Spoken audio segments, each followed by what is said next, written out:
Here's a psychology fact you're not ready for: your brain rewards you for thinking about doing things so you never actually have to do them. Psychologists call this pseudo-productivity. And once you understand it, you'll see why you're always planning, researching, and preparing, but never executing. Your overthinking isn't deep thinking. It's avoidance with a PhD. But here's where it gets even worse. Your brain gets dopamine from the feeling of almost starting. So you think about your goals obsessively. Analyze every angle. Create perfect plans. And your nervous system treats that mental activity like actual progress. You feel productive. You feel busy. You feel like you're doing something important. You're not. You're just thinking in circles while your life stays exactly the same. Studies show overthinking activates the same reward centers as taking action, but without any real-world results. So your brain learns, thinking feels good enough. Action becomes optional.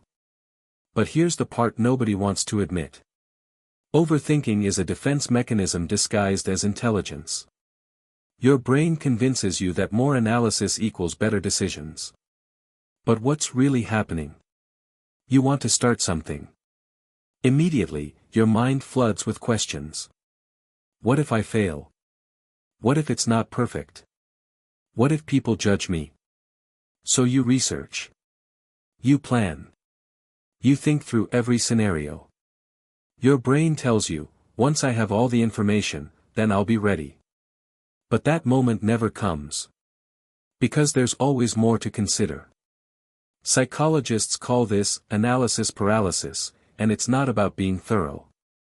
It's about being terrified. The truth? Overthinking protects you from the discomfort of trying. If you never start, you never fail. If you never fail, your ego stays intact. Your mind would rather keep you safe and stuck than let you risk being wrong. And here's the brutal part: overthinking makes you feel smart.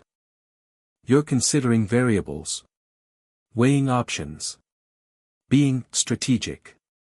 But intelligence without execution is just well-organized procrastination. Neuroscience backs this up. When you overthink, your prefrontal cortex, the planning part of your brain, goes into overdrive. It burns energy. Creates mental fatigue. Gives you the feeling of having worked hard. But you haven't moved an inch toward your goal. Meanwhile, your amygdala, your fear center, stays activated. Every hypothetical problem you imagine triggers a small stress response. So you're exhausting yourself thinking about obstacles that don't even exist yet. And the worst part? The more you overthink, the worse you get at deciding. Research shows excessive deliberation decreases decision quality. You become paralyzed by options. Second-guess everything. Trust yourself less. So you think more. Which makes you trust yourself even less. Which makes you think more. It's a spiral. And your brain is fully invested in keeping it going. Because here's what your mind knows: as long as you're thinking, you're not failing. As long as you're planning, you're not being judged. As long as you're preparing, you don't have to face the terrifying reality of actually trying. If that hit you, good. It means you needed it. Here's the mental trick that actually works. Set a thinking timer. Give yourself 10 minutes to think through a decision.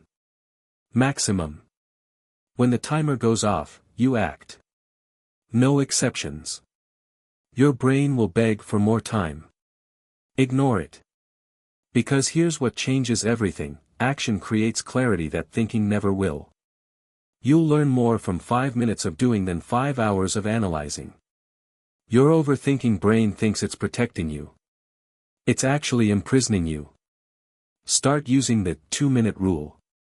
If something takes less than 2 minutes, do it immediately. No thinking allowed. Train your brain: action comes first. Reflection comes after. Stop treating thinking as productive work. Thinking is preparation. Action is production. You don't get paid for plans. You get results from execution. Write this down: imperfect action beats perfect planning. Because the person who starts messy will always outpace the person who's still perfecting their plan. Your overthinking wants you to believe you're not ready.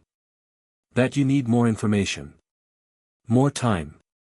More certainty. You don't. You need less thinking and more doing. The confidence you're waiting for. It comes from action, not analysis. The clarity you're searching for. It emerges through experience, not contemplation. The readiness you're trying to manufacture. It's a myth your fear uses to keep you frozen. So here's your choice. Keep overthinking and feeling productive while your life stagnates. Or recognize that your brain is playing a trick on you, and refuse to fall for it anymore. Set the timer. Take the action. Let the results teach you what your thoughts never could. Because the brutal truth is this. Overthinking doesn't make you careful. It makes you stuck. It doesn't make you smart. It makes you slow. And it doesn't protect you from failure, it guarantees you'll never know what success feels like. If this made you uncomfortable, subscribe. Because I'm going to keep calling out the psychological patterns that are quietly destroying your potential. Your overthinking brain won't like it. But your future self will thank you. Now stop thinking about whether to hit that subscribe button and just do it.